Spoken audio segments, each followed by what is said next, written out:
Mga kababayan, natapos na nga po ang SONA ni Presidente. Tumagal po ito ng mahigit 1 oras. Tumutok tayo dito pero hindi po nabanggit.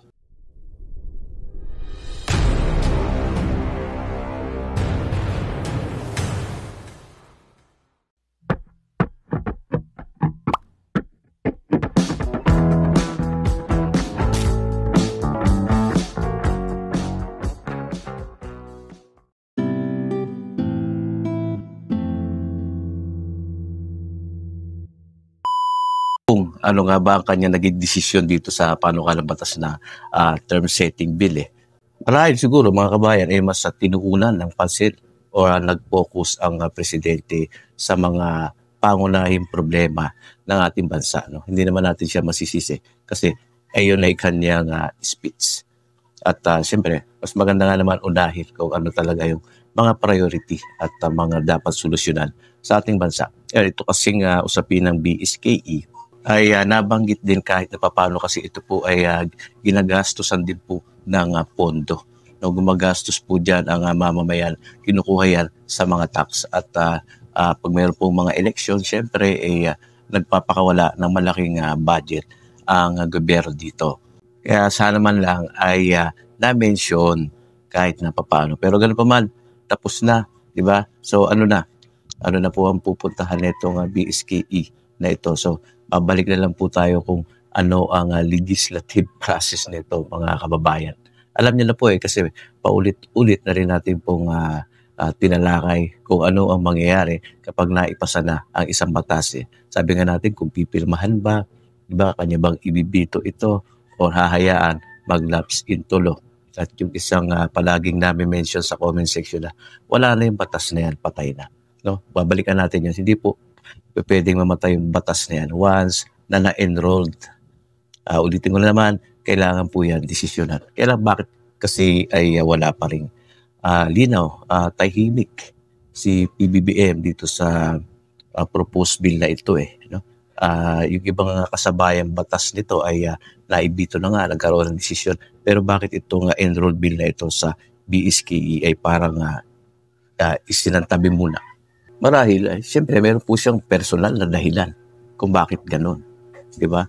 Naiisip ko, nabanggit ko rin sa mga nakaraang video na kung magpi-play safe ang Presidente dito, sabi ko nga sa inyo ay ahayaan yan mag-lapse into law.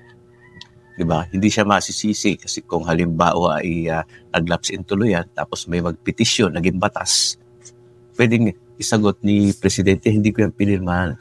Hindi naman ako nag-act dyan Ayan ay pinatupad ng mga mababatas, ginawang batas yan ng mga Kongreso at sa Senado.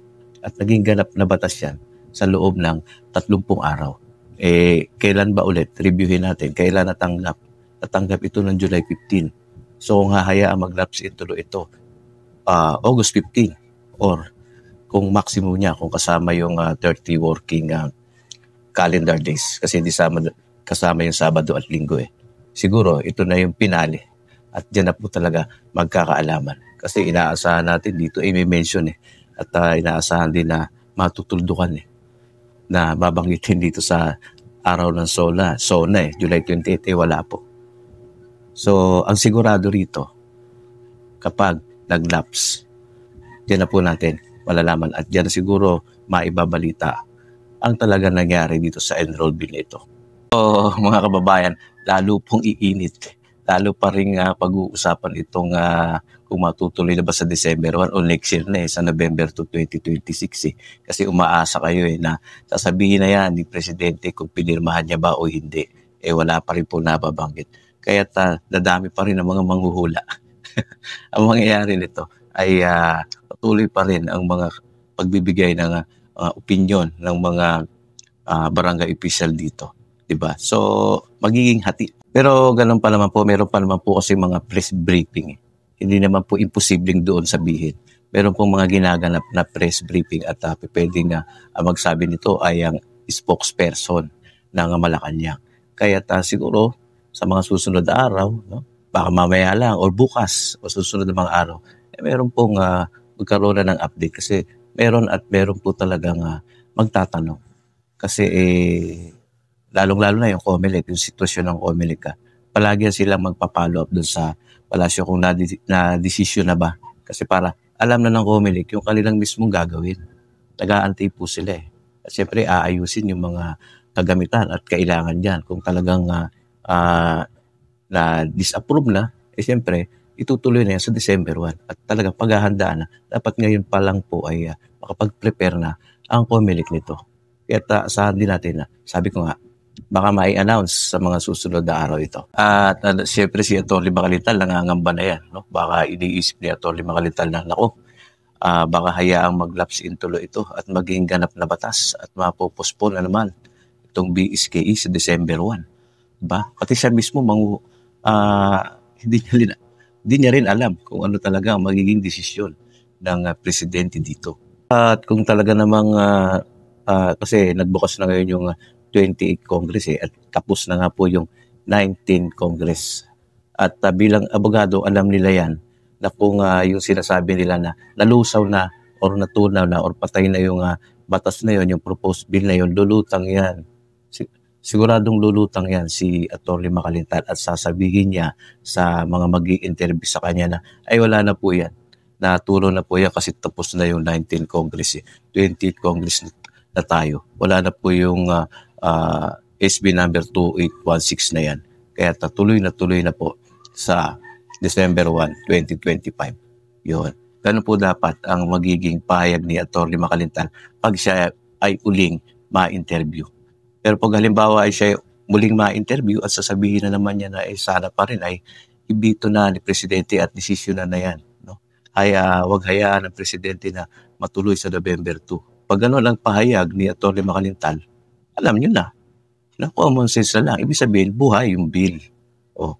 At ngayon, siyempre, kung wala pa rin pong decision ito, sigurado naman, tuloy naman yung voters registration na itinakda ng COMELEC na August 1 to 10. No? Mag-uumpisa yan sa August. At yung calendar activity nila na una nilang nilabas para sa December 1, 2025, yun pa rin yun. Kasi wala pa naman pong bagong batas or yung naipasa nga kasi wala pa nga decision. So, masusunod pa rin dito yung calendar activity para sa BSKE December 1. So, ayan, asahan natin sa mga susunod. Wala naman pala ngayon. No, yung isa nating sinasabing possibilities ay hindi nangyari. Pero andyan pa rin yung ibang possibility. Ayun naman yung ating iintayin at ibibigay na update sa inyo sa mga susunod. Siyempre, ibinabalita naman po yan at i-relay natin sa inyo para alam natin ang update. Okay, so hanggang dito na lang ulit. Sa mga bago, subscribe and share ng video. God bless.